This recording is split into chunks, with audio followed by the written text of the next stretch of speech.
What's up, RF community? Welcome to another series. In this series, we're going to be going through each of our respective ideal warm-ups and cooldowns for upper body push, upper body pull, and lower body. In addition to, on the final part of the series, we're going to cover each of our ideal recovery routines on a recovery day. So first part is coming at you right now, upper body push. Let's get into it.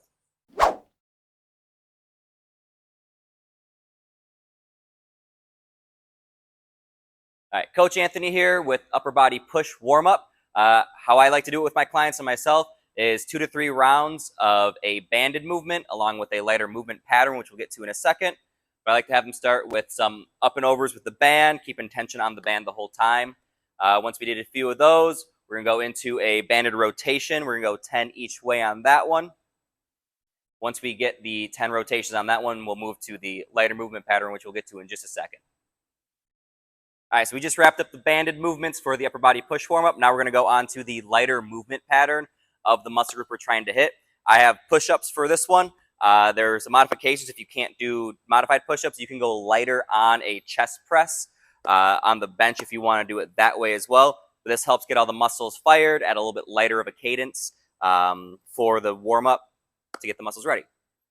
So as I age, my warm-ups have gotten a lot more elaborate, which is why I've prepared some notes for us today. But the first thing I do, regardless of the workout, is some type of literal warm up of the body, whether that's walking on a treadmill, hopping on the bike, just something to get that body temperature up a little bit, get your brain ready for the fact that you are about to hit a workout. Assuming you've done just 3 to 5 minutes of that, this is usually my upper body push warm-up circuit. I go through 2 rounds of this, and we're going to start with cat-cow. So getting on the ground, just making sure knees are right below the hips, wrists are right below the shoulders, taking it nice and slow, very mindful movement, just pushing the end range of each of the ends of the cat-cow movement. So going for 8 of those. From there, we're going to move into T-spine rotations. So 6 of these on each side. Same thing, slow, controlled, mindful movement, trying to get to the point where both shoulders are down at the far end, keeping the knee on the foam roller, making sure you have a nice 90-degree at the knee of the one that's up top, and just getting those rotations in. After that is going to be 12 band pull aparts. So grabbing a nice light band, there's no reason to feel like this is fatiguing you by any means, but just getting the shoulders nice and warm, making sure the body, especially the upper body, the muscles are starting to fire a little bit, especially those supportive muscles through push movements. So going 12 of those. From there, next up is going to be scap push-ups. So it's essentially a push-up where your arms are staying nice and straight, just engaging and retracting the scaps. And same thing, again, I'm very big on, just hit the mic. I'm very big on shoulder health, especially just because of things, obstacle course racing, things that have dinged up my shoulders a little bit. So 10 of these. And then the next thing to follow up with that is 10 staff up and over. So very similar to what Anthony did. I use a staff, same movement, same principle, just different piece of equipment. So choose which one feels better to you. After the windmills, we're doing wall slides. Now, wall slides, let's just assume there's an actual wall behind Ryan for this one. So for wall slides, the goal is to keep your posture steady, keeping the core embraced, not letting the back arch, and you're keeping your elbows all the way up the back side of your lower part of your hand through the back of your fingers, up against the wall. Nice, slow, controlled movement for 10. And then the last 2 things I would do in this warm-up routine are 10 arm circles each way, slow, controlled pace, and then a 20-second hollow hold. So the reason I do a hollow hold, I think no matter what strength workout you're hitting, it's important to engage your core. So just getting the abs firing a little bit, and then that's it. So 2 rounds. Cat-cow, T-spine rotations, band pull-apart, scap push-ups, staff, wall slides, and arm circles to wrap up with a hollow hold. The one other piece of advice I would give is very similar to Anthony.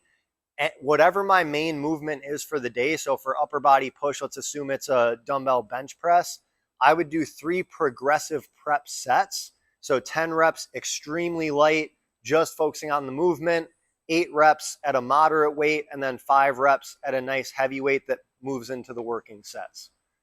That right there is my ideal upper body push strength warm up. All right, I'm Coach Ryan. This is my upper body push warm up. Kind of like Trevor mentioned, as I've aged, gone through some injuries, I've taken a little more focus to get my warm up in check. It's really helped my workouts feel much better. I've been able to lift heavier and not be as sore the following days. So I'm going to take you through it now. I always start with whatever muscle group I'm going to be working that day with a little bit of foam rolling. To me, foam rolling your pec, we're going to emphasize one side at a time. So you got the foam roller at a 45-degree angle, kind of working somewhere between nipple and armpit, whatever feels comfortable, usually right in there. You can see Anthony's making some circles, doing a few in each direction. And then he can also reach his arms straight out and then do some internal, external rotation. Just feel it in there. You feel a little, called the juicy spot. Just sit there and do some more oscillating on the foam roller. Then from there, similar to Trevor, we're going to do the T-spine rotation. So Anthony's going to lay parallel with the roller, top knee 90 degrees, arms out in front, 90 degrees. There we go. And then full circle all the way around, nice controlled movement, just opening up that thoracic spine, getting the shoulders ready to go. Again, you can either time this out like 20 to 40 seconds per side, or I always like to do like 4 to 6 reps per side, whatever you prefer, reps or time. Then from there, I'll have Anthony get up. I lied. Anthony, get back down. From there, we're going to prep the core and get the grip going a little bit. So we're going to do an upside down kettlebell. So the black part of the kettlebell is going to be up. He's going to hold it nice and tight. That's going to work on your grip and wrist stability while tensing the shoulders, working the core as he does some dead bugs. So I like to do about 6 to 10 total while the kettlebell is on one side, and then another 6 to 10 while the kettlebell is in the other hand. So 2 rounds of this. And now Anthony will re-get up. And we're going to go into the 3-way band warm-up. So similar to both of them, we're going to start with 10 band pull-aparts, really focusing on squeezing that band, shoulder blades in the back, getting all the way through. We want to keep your arms mostly straight. We don't want to turn this into a little tricep workout, really for that upper back. So 10 reps of there, and then we'll go 10 over and backs. Again, shoulder health is very important. Make sure the shoulders are moving properly. And then the third one is banded face pulls. Again, going back to squeeze and engaging the shoulders, getting the upper back ready to work. Again, especially if you're bench pressing, getting those shoulders locked and tight helps keep that good bench press form. So we're just making sure that's prepped and ready to go. And then it's called a warm up for a reason. Time to get a little sweaty, work a little hard. So Anthony's going to do 3 explosive med ball chest presses into the ground. Again, priming those chest movers. Because it is a push workout, that's what we're going to be doing. And we're going to pair that with slow down, fast up push-ups. So the goal here is high intensity, low reps. So for both of these, he's just going to do 3 reps, take about a 15 to 30 second rest, and do 2 sets of that as well. And then from there, we jump on to our main lift, probably some sort of bench press variation. There you have it. All right, we're here with the cool down for our upper body push day. As you saw from my warm-up compared to the other 2s, I keep mine a little bit more simple. So what I like to do is a handful of rounds of stretching and some light mobility for that muscle group, for the area that we work, get the blood flow a little bit more into it, and just kind of help stretch and recover a little bit. So I like to do TRX TYI shoulder rotation. So you step out into a split stance. You should feel a nice stretch right through the front of the pecs. Then you come up, bring the hands all the way up, and then you're going to bring them down. You're feeling that nice stretch all the way through. Doing this a handful of times up and over, and then you're going to bring your elbows down or your wrists down past your elbows, and you get a nice tricep stretch right through from the armpit up to the elbow. Hold that for a little bit, and then we come around, we turn around facing the other way, And then I like to have clients come down, push their butt, trying to sit down into the ground, getting a nice spinal decompression with the TRX coming from the anchor point. And that's my main cool down for upper body push. So for my ideal cool down after particularly an upper body push strength workout, every workout I always end with just a little buffer. I do about a 5-minute nasal breathing walk, very, very slow paced, no faster than 2 miles per hour. Just give myself, again, that buffer between being in the workout mindset and letting my, sympathetic system cool down, get my breath under control, get the heart rate down, and then I go into my stretching. The first stretch I'll always do is a doorway pec stretch. So for this, making sure, you get a good stable hold so you can focus on the stretch itself and not on holding on. And what I'll do with this as well is even just a little bit of turning the chest facing down, puffing the chest up, just hitting a little bit of different angles. Similar mentality to what Anthony had you doing with the TRX, just making sure you're hitting different parts of the pecs. So holding that for about 30 seconds, then getting into just 10 to 15 seconds of single arm, moving a little bit deeper into that stretch. Nothing too crazy, but 10 to 15 seconds each side there. From there, I like to stretch out the back as well. I like to start with a crossbody single arm lat stretch. I just feel like for me, there's nothing that hits the lats quite as well as that. So holding for a good 30 seconds each side, crossbody single arm, and then you're going to grab both and lean back again, very similar to Anthony's TRX movement. So holding that for a good 15 seconds. And then the last couple pieces of the cool down puzzle for me, getting into a child's pose position. And I usually will just take a couple deep breaths right into center, and then I'll move my hands off to one side so I can feel a nice stretch coming through the shoulder there. Hold for a couple breaths. I don't go for time, I go for just number of breaths. Same thing on the other side, holding steady. And then usually what I'll do is just a nice little calm tuck and roll over, and I'll do a few minutes of box breathing. Like I said, nice calm tuck and roll over. A few minutes of nice calm box breathing to officially end the workout. All right, so this is my upper body push day cool down. I like to just say the option, I don't normally do it, but it can have very beneficial effects for recovery, is re-foam rolling your chest.